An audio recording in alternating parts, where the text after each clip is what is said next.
Okay guys, in today's video we'll be showing how to use a torque wrench. In this case it's the Lexavon 1/4 inch drive.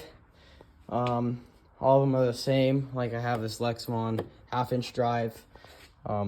Usually they're the same, just different readings.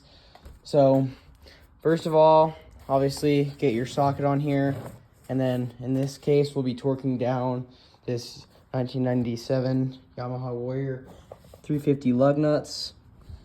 And basically the first thing you want to do if you're torquing something like on a machine or vehicle or whatever, something that's more important, check your service manual, owner's manual, and see right here it says the wheel lug nuts are 32 foot-pounds. And to set your torque wrench, right here, this one has foot-pounds and Newton meters. So basically, make sure you're on forward. Then to set it, loosen the nut, and then twist, and then just rotate. 1 second, and then loosen it, and then take your torque wrench, and you're just going to rotate it until we get to the 30, because in this case we're torquing it to 32 foot-pounds.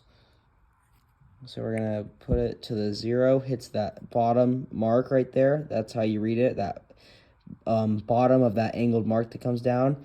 Then on this one it goes by 5, so we can just go 1, so like that's 31, 32, 33, 34, and 35.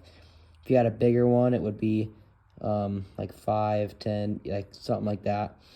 So in this case, we're going to go 31, 32, and we're going to lock in this nut. And then for this one, we're going to set it up on our lug nut in this case. And especially on something like lug nuts where you kind of have 4 bolts on like a circle, I like to just take this and snug them all up until they stop, just in like a sort of like a pattern.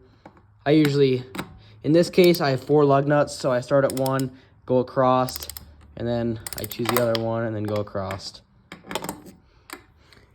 Let's keep coming off here, trying to use one hand. Yep, and then like I said, I snug them up until like the wrench stops.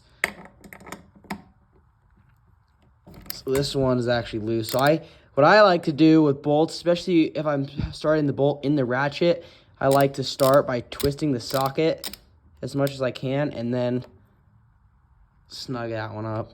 That way, because if you put a bolt right on the socket and start turning it, you have a risk of cross-threading a bolt or a nut. These are nuts in this case, not bolts. But just twist it, snug it. Now, a really important thing, especially with these click style and any style of torque wrench, is you want to go slow to make sure you don't miss the click or beep if you're using a electric. Right there, you hear the click. You just go until it clicks. On this specific wrench, it only clicks once and not twice. So now I'm going to go across this bolt.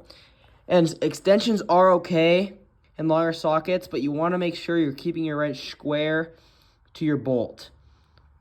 So that way you're not like over here, or you're not adding any length to the bolt or any so if you had like a socket that somehow made it to there. But just no extensions, they go out further forward. As long as you're keeping your wrench square to the bolt, you'll get an accurate reading. Just like this, nice and slow. Clicks and releases. Go to the next bolt. Pull, click, and then finally the last bolt right here. You set it,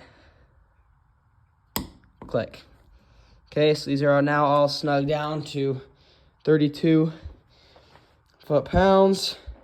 And then before you put your torque wrench away, if you're using it, you can leave it on whatever you're doing.